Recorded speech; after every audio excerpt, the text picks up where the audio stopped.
పెందుర్తి నియోజకవర్గం పరవాడ మండల పరిషత్ కార్యాలయంలో ప్రజా సమస్యల పరిష్కార వేదిక కార్యక్రమాన్ని ఎమ్మెల్యే పంచకర్ల రమేష్ బాబు నిర్వహించారు.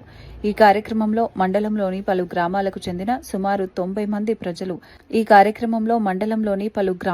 చెందిన సుమారు 90 మంది ప్రజలు తమ సమస్యలను అర్జీల రూపంలో వినిపించారు. అర్జీలను పరిశీలించిన ఎమ్మెల్యే సమస్యల పరిష్కారానికి కృషి చేస్తానని హామీ ఇచ్చారు.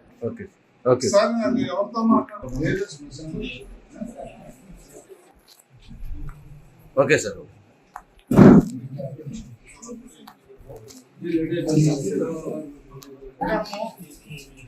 Suresh ZM ఏపీసీతో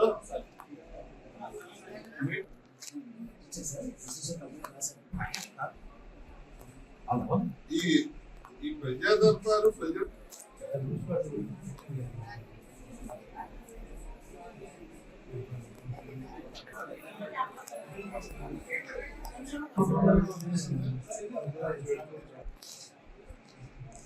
okay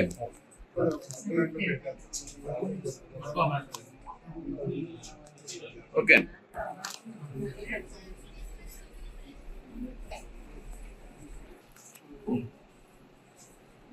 line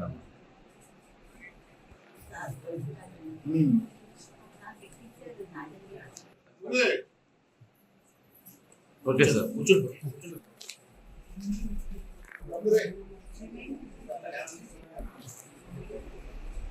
okay okay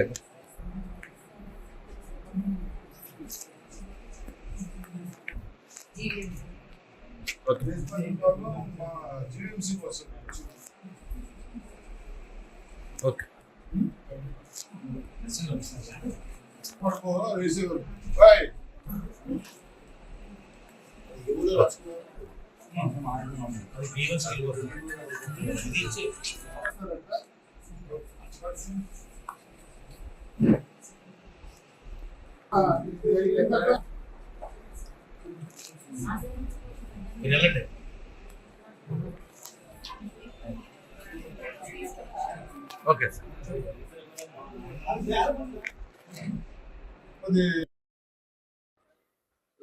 ఈరోజు ఏదైతే రాష్ట్ర ప్రభుత్వం ప్రజలకి జవాబుదారీగా ఉండాలి, ప్రజల దగ్గరికి వెళ్ళి సమస్యలు తెలుసుకోవాలని గౌరవ ముఖ్యమంత్రి నారా చంద్రబాబు నాయుడు గారి సంకల్పం, గౌరవ ఉప ముఖ్యమంత్రి పవన్ కళ్యాణ్ గారి సంకల్పం ఏదైతే ఉందో దానిలో భాగంగా ప్రతి వారం ప్రతి నెల ప్రజల నుంచి అర్జీలు తీసుకుంటాం. అవి పీజీఆర్ఎస్ ద్వారా ఏ డిపార్ట్మెంట్కి వెళ్ళాలి అనేది గవర్నమెంట్ పంపించటం, ఆ గవర్నమెంట్ వాటిని పరిశీలించి వాటిని కంప్లైంట్దారుడికి అనుకూలంగా సాల్వ్ చేయటం అనేది మన ఆనవాయితీగా గత 2 సంవత్సరాల నుంచి వస్తున్న ప్రక్రియ. మరి దానిలో భాగంగా ఈ పీజీఆర్ఎస్ ఎమ్మెల్యేలు కూడా నిర్వర్తించాలా. 175 నియోజకవర్గాల్లో ప్రజల వద్దకి వెళ్ళి మండలాల వారీగా మేము ఇది పెట్టుకుంటా ఉన్నాం. దానిలో భాగంగా ఈరోజు పరవాడ మండలంలో ఈ ప్రజా దర్బారు పెడితే 90 అప్లికేషన్లు వచ్చాయి. మరి రాష్ట్రంలోనే ముఖ్యమంత్రి గారు స్థాయి నుంచి గ్రామ స్థాయి వరకు ప్రజల దగ్గరికి ఎప్పుడు వెళ్ళినా కూడా రెవెన్యూ సమస్యలే ఎక్కువగా వస్తూ ఉన్నాయి. అంటే రాష్ట్రంలో ఏ కంప్లైంట్ ఏ వేదిక అయినా కూడా ఈ పీజీఆర్ఎస్లో న్యాయం జరుగుతుంది. కొన్ని కంప్లైంట్లు రిపీటెడ్లీ వస్తూ ఉన్నాయి. వారికి కూడా మా సూచన ఏంటంటే ఒకసారి అవ్వదు అనుకున్నది దాన్ని మళ్ళీ మీరు పెట్టినా కూడా మొదట వచ్చిన ఆన్సరే వస్తుంది. ఎందుకంటే కొంతమంది భూమి వాళ్ళది కాదు, మేము 10 సంవత్సరాల నుంచి అక్కడ ఉంటున్నాం కాబట్టి మాదే అని చెప్పేసి వస్తూ ఉంటారు. అంటే రెవెన్యూ రికార్డు ప్రకారం భూమి వస్తుంది తప్ప నువ్వు 10 సంవత్సరాలు 5 సంవత్సరాలు ఆ స్థలంలో ఉంటే నీది అయిపోదు అనేది కూడా ఆ వ్యక్తి గమనించాలని చెప్పి కొన్ని కంప్లైంట్లు రిపీటెడ్లీ వస్తుంటే అధికారులకు కూడా ఎలా సాల్వ్ చేయాలో తెలియకుండా ఇబ్బంది పడుతున్న నేపథ్యం ఉంది. దయచేసి కంప్లైంట్ ఇచ్చేవాళ్ళు కూడా బాగా ఆలోచనతో రావాలని చెప్పి మనవి చేస్తా ఉన్నా. ఇది రాష్ట్ర ప్రభుత్వం యొక్క చిత్తశుద్ధి. ఎన్డీఏ కూటమి అధికారంలోకి వచ్చినప్పటి నుంచి కూడా అనునిత్యం కూడా మీకు సంక్షేమం కానీ అభివృద్ధి కానీ ఉద్యోగ ఉపాధి అవకాశాలు కానీ మీకు చేయాలన్న తలంపుతోనే కార్యక్రమాలన్నీ తీసుకోవటం. 20 లక్షల ఉద్యోగాలు ఈ 5 సంవత్సరాల కాలంలో ఇవ్వాలన్న లోకేష్ గారు కానీ, పవన్ కళ్యాణ్ గారు కానీ, చంద్రబాబు నాయుడు గారు కానీ సంకల్పం ఏదైతే ఉందో దానికి మించి ఉద్యోగాలు ఇచ్చే దిశగా మేము ప్రయత్నం చేస్తా ఉన్నాం.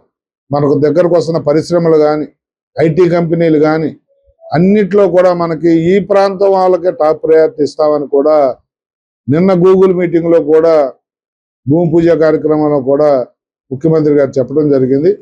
ఇక్కడ యువతంతా కూడా రాబోయే రోజుల్లో బంగారం భవిష్యత్తు ఉంటుంది యువతకు అనేది దాంట్లో ఏమాత్రం అనుమానం లేదు. అందరికీ కూడా మంచి భవిష్యత్తు ఈ రాష్ట్రంలో ఉంటుందనే దాంట్లో ముఖ్యమంత్రి గారి చిత్తశుద్ధి, ఆ కమిట్మెంట్ మనం చూస్తా ఉన్నాం. దాన్ని తప్పకుండా నెరవేరుస్తామని చెప్పి మాటిస్తా ఉన్నాం. ధన్యవాదాలు.